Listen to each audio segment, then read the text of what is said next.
gente, vocês estão bom? Gente, quando descrevemos um elemento biológico, nós usamos medidas estatísticas calculadas para dados encontrados na população. Por exemplo, qual é o tamanho das árvores de um parque? Qual é a quantidade de bactérias de uma pessoa doente? Ou qual as notas dos alunos de bioestatística? Mas o que pouca gente sabe é que essas medidas também podem ser usadas para comparar uma coisa com a outra e decidir se essas coisas são diferentes ou não. E aí tomar uma decisão mais acertada. Por exemplo, eu sei qual é o tamanho das árvores, mas qual espécie de árvore é maior? Eu sei quantas bactérias tem uma pessoa, mas qual doença gera mais bactérias? Eu sei a nota dos alunos, mas qual é a maior nota? Essas comparações são feitas com testes estatísticos, permitindo decidir quem é maior e quem é menor. E o que é mais importante, calcular a probabilidade de erro dessa diferença, dando confiança para a nossa decisão. Só através de testes estatísticos podemos afirmar que duas ou mais medidas são diferentes. Fora isso, a gente só tá chutando. Na verdade, sem passar pela prova estatística, a gente não pode afirmar praticamente nada em biologia. Nenhuma teoria biológica seria válida sem estatística. Viu só como a estatística é importante? Quer aprender então sobre testes estatísticos? Então vem comigo. Eu sou o professor Robert e na aula de hoje de bioestatística eu vou te ensinar sobre análises estatísticas de comparação.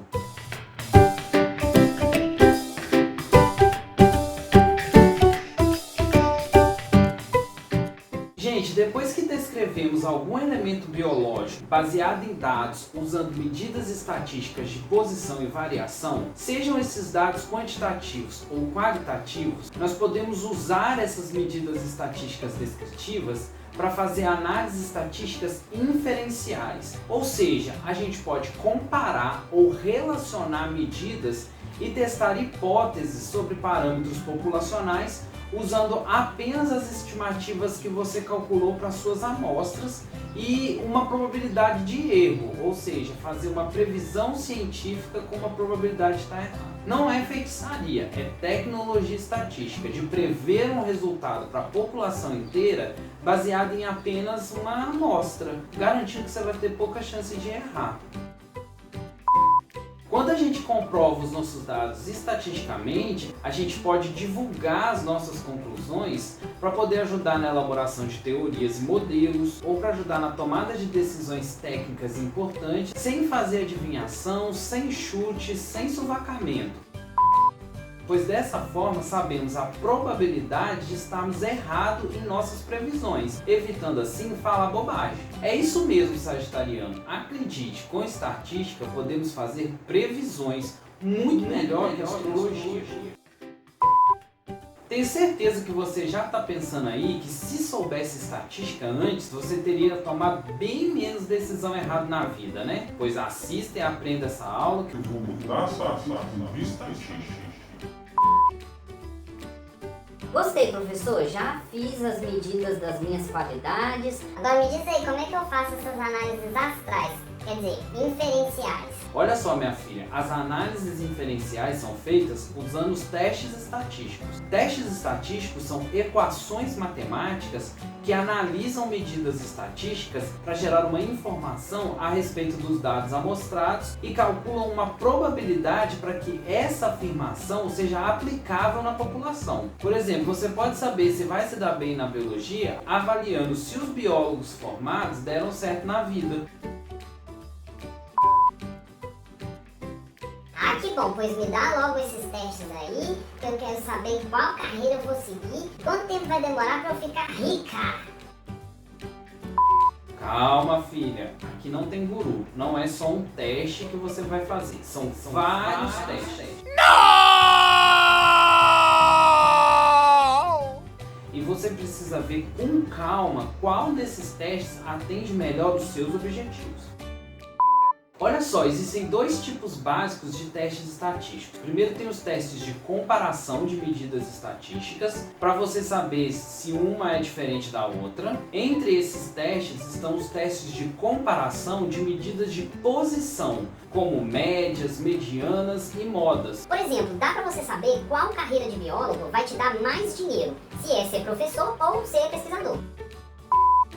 Segundo, tem os testes de relação, que avaliam a correspondência entre medidas estatísticas calculadas, sejam elas médias, desvios ou variância, para saber se uma variável afeta outra variável. Por exemplo, dá para você saber o que você precisa fazer na sua carreira para ganhar mais dinheiro e quanto tempo vai levar para você aumentar seus lucros.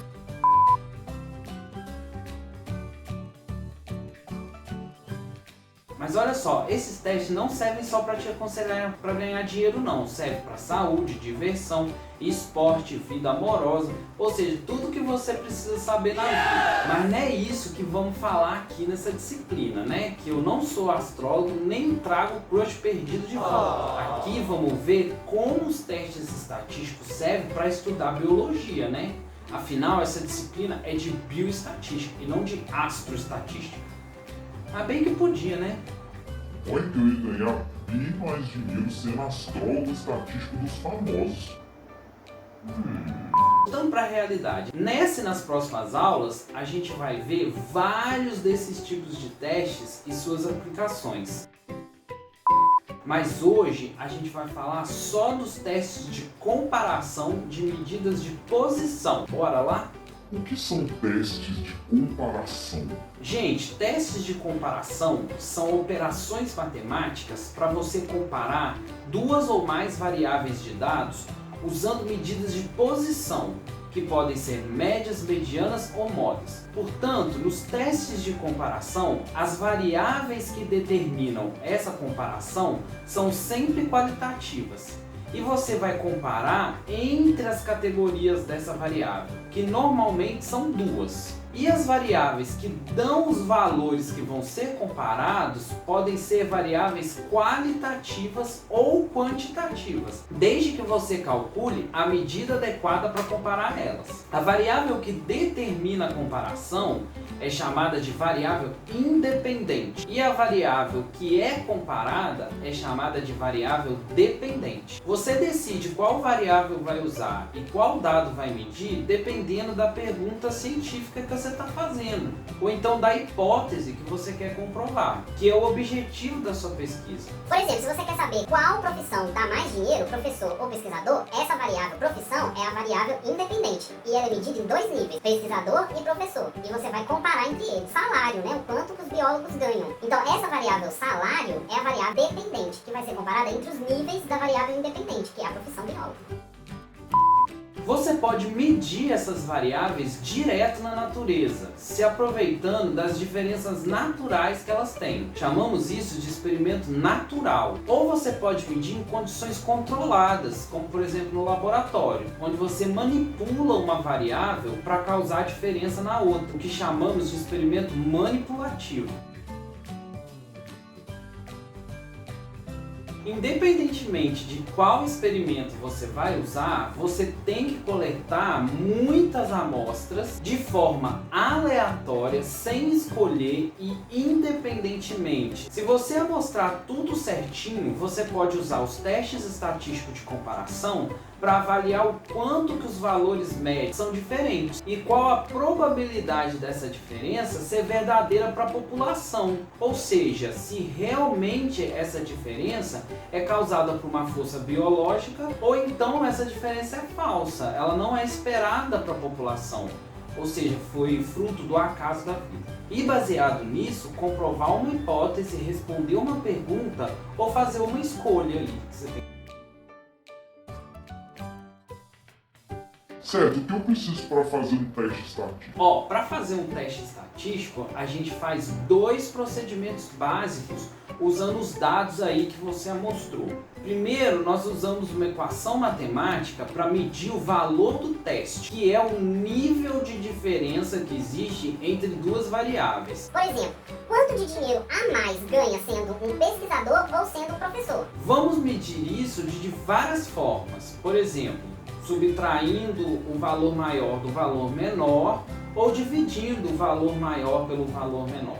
Ou qualquer outra conta que meça a distância que existe entre esses valores médios. Essas contas são feitas com equações matemáticas, que vão variar dependendo do tipo de dado que você tem e o tipo de medida estatística que você vai usar para comparar.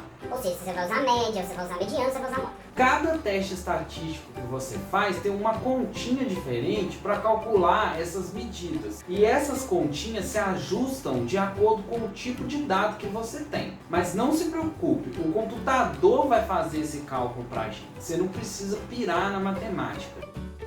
Veja só se você consegue entender como que funciona o cálculo desse valor de teste. É isso que importa. Olha só, se duas variáveis forem muito diferentes, ou seja, grandes distâncias entre as medidas de posição, então o valor do teste vai ser grande. Por exemplo, se o salário do professor da escola particular é muito diferente do professor da escola pública, o valor do teste vai ser grande. Mas se as duas variáveis forem um pouquinho diferentes, com pequena distância entre os valores médios, então o valor do teste vai ser pequeno, independentemente de qual fórmula matemática você usou para calcular. Por exemplo, o salário do professor de uma escola estadual é só um pouquinho diferente do salário do professor da escola municipal, então o valor de teste vai ser baixo. Tudo bem, professor, eu tô entendendo. Eu comparo as variáveis usando os valores médios. Mas eu não tenho que considerar a variação dos dados nessa conta, não?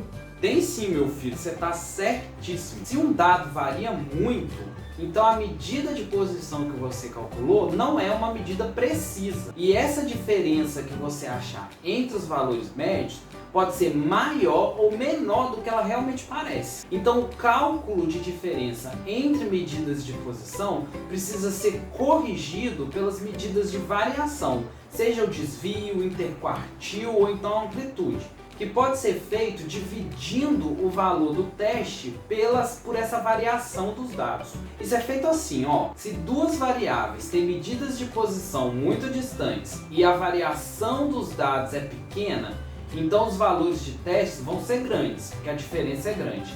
Logo, essas variáveis são muito diferentes. Agora, se a diferença de posição for grande, mas a variação dos dados é muito grande, então as variáveis não são tão diferentes assim, porque a probabilidade disso aqui ser diferente já não é tão grande assim. Nos casos onde a diferença de posições é pequena e a variação é muito grande, essa variação é muito importante, porque se a variação for grande demais, essa diferença aí pequenininha nem conta. Mas se a variação é pequena, pode ser que essa pequena diferença entre as médias sirva para você dizer alguma coisa. Então, ó, além da diferença entre as medidas de posição e da variação dos dados, é preciso também levar em consideração o tamanho da sua amostra. Porque se você fez muitas amostras, as suas estimativas são mais precisas e o teste vai ficar mais certeiro. Agora, se você tem poucas amostras, as suas medidas capengam e aí o valor de teste calculado pode estar meio que errado. Então, alguns testes consideram também o tamanho da sua amostra usando uma medida que a gente chama de grau de liberdade, que é a quantidade de valores que sobram para você calcular o teste depois que você calcula as medidas estatísticas. Por exemplo, se eu tenho 10 amostras e comparo duas médias, sobram 8 amostras para eu fazer o teste. Então o grau de liberdade nesse caso é 8. Então o grau de liberdade é quase igual ao tamanho da amostra, só que fazendo essa correção aí fica mais preciso. Veja bem, sempre há diferença entre os dados. A questão é, essa diferença é grande ou essa diferença é pequena para a variação dos seus dados? E isso é o que o teste estatístico vai medir para você. Muito legal, né? Mas não acabou ainda não. Além de medir a diferença, é preciso saber se esse valor de teste que você encontrou vale só para a amostra ou ele realmente representa uma diferença na população. E aí podemos generalizar nossos dados. Isso é feito através do cálculo da probabilidade de erro. Continua prestando atenção. O segundo procedimento do teste é medir o valor de probabilidade de erro dessa diferença. Ou seja, qual é a probabilidade de estarmos errados ao afirmar que as duas variáveis são diferentes usando o valor de teste calculado. Essa probabilidade é chamada de valor de P, ou p-valor. Essa é a parte mais importante do teste, porque lembra que a gente está usando uma amostra para representar toda a população? Então cada amostra que você faz vai dar um resultado diferente, porque as amostras são variáveis aleatórias. Assim, uma diferença registrada em uma amostra pode ser realmente uma estimativa da diferença que existe na população devido a um fator biológico. Ou então, dependendo aí da amostra que você faz, a diferença que você observa na amostra pode ter acontecido por acaso. Calhou que a sua amostra deu uma diferença, mas isso não significa que em outras amostras que você fizer, você vai encontrar essa diferença, ou que essa diferença existe aí na população. Na verdade, essa diferença pode ter sido causada por erro de amostragem. Por exemplo, o instrumento está estragado, um mau tempo atrapalhou a sua coleta, o aluno de iniciação científica é todo destrambelhado e não amostrou direito, ou porque não existe mesmo diferença entre essa população. Para de procurar. Imagina que você perguntou para um grupo de biólogos o quanto que eles ganham e viu pelo valor de teste que o salário médio dos biólogos que eram professores era maior do que o salário dos que eram pesquisadores. Não dá para tomar uma decisão sobre o salário do biólogo com base só nessa amostra que você fez. Dá que todos esses professores aí são professores universitários. Qual a probabilidade dessa diferença ser realmente o padrão de salário dos biólogos? Você precisa saber qual é a sua chance de erro ao fazer essa afirmação para não quebrar a cara lá no mercado do trabalho, né? É a sua vida aí que está em jogo. Assim, toda vez que calculamos um valor de teste usando uma amostra, automaticamente temos que lidar com duas hipóteses estatísticas. Primeira hipótese, a diferença observada na amostra foi por acaso e não representa a população, o que chamamos de hipótese nula. Ou segundo, a diferença não foi por acaso, foi por causa de um fator biológico e ela sim representa uma diferença lá na população. Essa hipótese chamamos de hipótese alternativa. A gente precisa decidir qual dessas duas hipóteses a gente vai aceitar, ou seja, qual das duas hipóteses é mais provável. Isso é feito calculando um valor de probabilidade de erro, ou seja, qual a probabilidade de estarmos errados ao aceitar uma dessas hipóteses. Você que é esperto já percebeu que todo biólogo quer comprovar a hipótese estatística alternativa, ou seja, que existe diferença entre os seus dados e que ela não é por acaso, mas uma representação da diferença populacional. Mas é aí que está o problema. Não é fácil comprovar essa hipótese alternativa sem que você meça toda a população para confirmar o que você viu na amostra. E isso a gente não vai fazer, porque dá muito trabalho e eu tenho mais o que fazer na vida. Um outro jeito é fazer mais amostras, ver se a diferença se repete em todas essas amostras a mais que você fez. Dá para fazer, mas também gasta muito tempo, gasta muito dinheiro e gasta minha paciência. Uma terceira forma é usar os próprios dados coletados para simular amostras aleatórias. Isso é feito facilmente se você misturar os seus dados de forma aleatória, como se você simulasse, tivesse certeza que os seus dados são totalmente gerados ao acaso e que a hipótese nula está correta. Aí depois você mede o valor de teste para cada amostra aleatória que você criou aí misturando os dados. E se o valor aleatório gerado foi igual ao valor observado na sua amostra, então isso indica que a diferença que você está vendo na sua amostra não é uma diferença real, é uma diferença gerada por acaso. Se você repetir essa aleatorização várias vezes, vamos por 100 vezes, e contar quantas vezes o valor aleatório foi igual ou maior do que o valor de teste da sua amostra, você pode usar essa frequência para medir a probabilidade da diferença observada na amostra ser igual a uma diferença esperada aleatoriamente. E assim você pode comprovar sua hipótese nula. Mas se essa frequência for baixa, aí você pode rejeitar a hipótese nula e aceitar a hipótese alternativa por exclusão. E assim comprovar que a diferença na amostra é uma diferença biológica encontrada na população, sem precisar você medir mais nada, né? Vamos supor que você fez 100 aleatorizações e dessas 100, 5 valores aleatórios foram maiores ou iguais ao valor de teste que você encontrou para a sua amostra.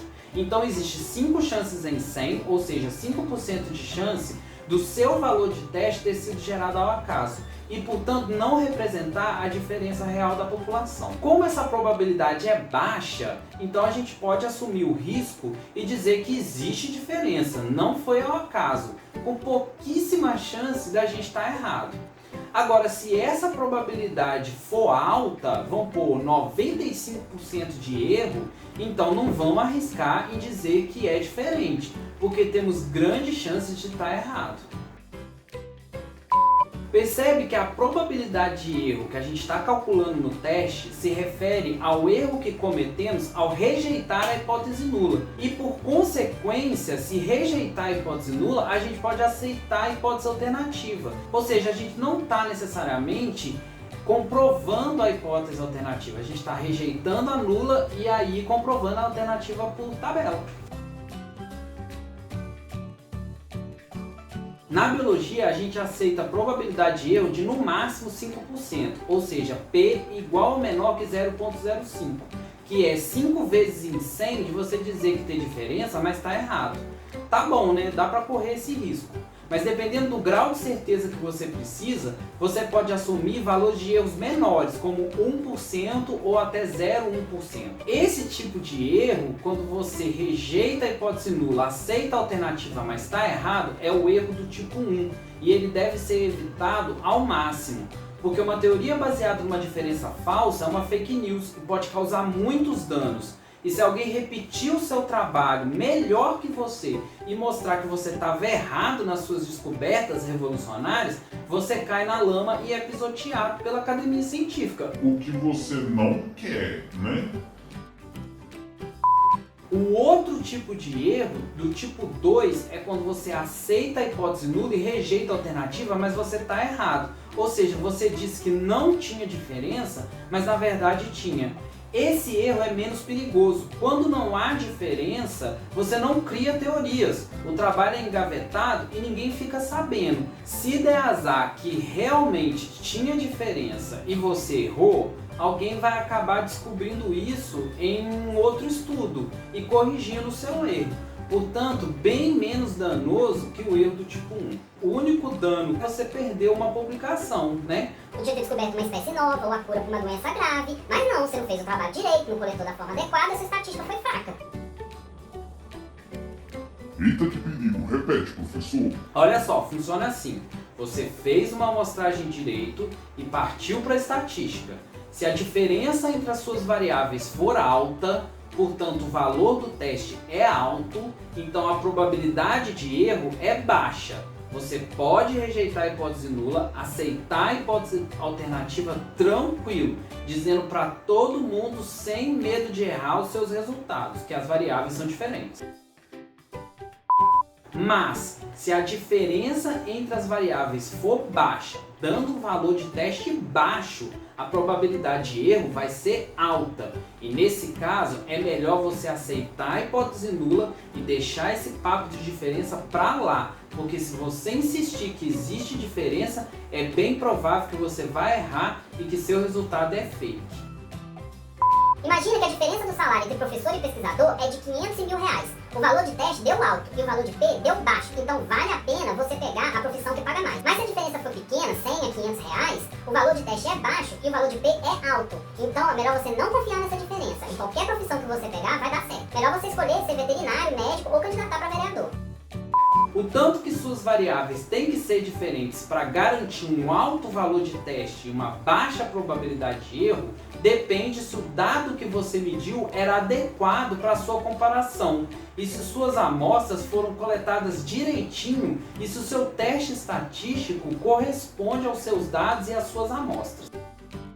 Vai, professor, vou ter que calcular todos esses testes, fazer todas essas misturas aleatórias, depois calcular todos esses valores de probabilidade. Sei fazer isso não, nem sei como é que eu passei em matemática. Calma, meu filho, não precisa fazer esses cálculos dos testes. Só precisa prestar atenção no tipo de dado que você tem e qual tipo de dado é o mais correto para ele.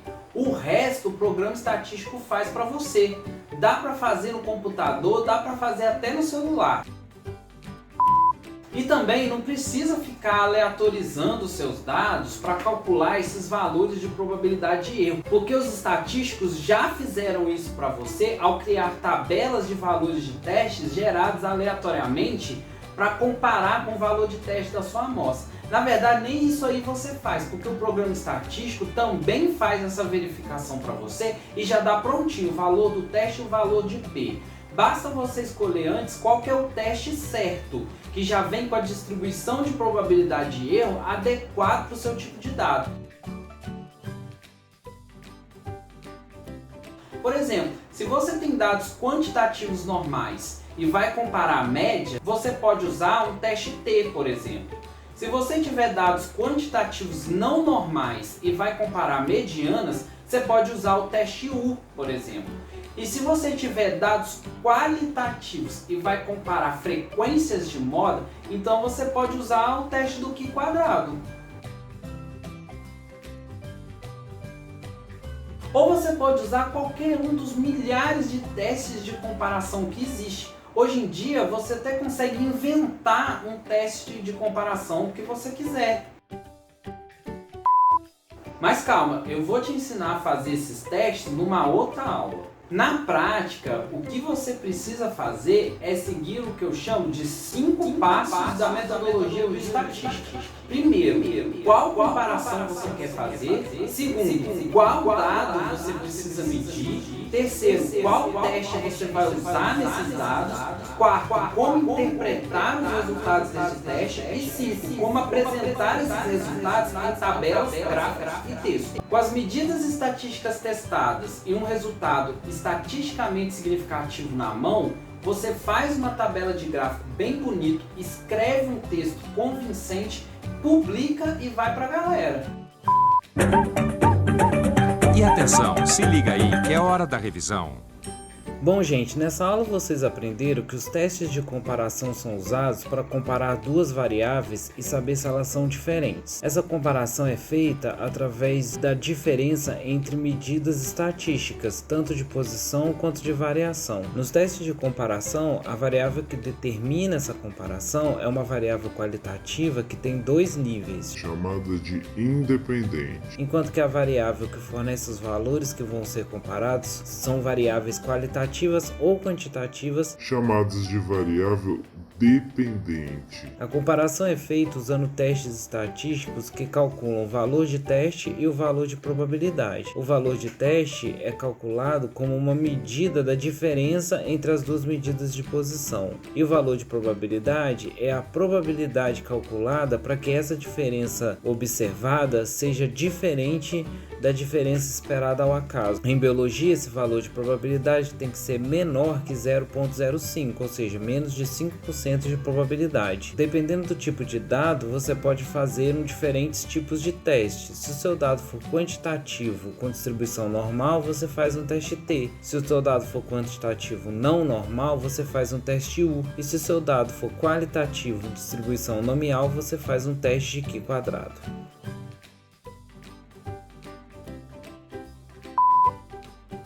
Bom, galera, por hoje é isso.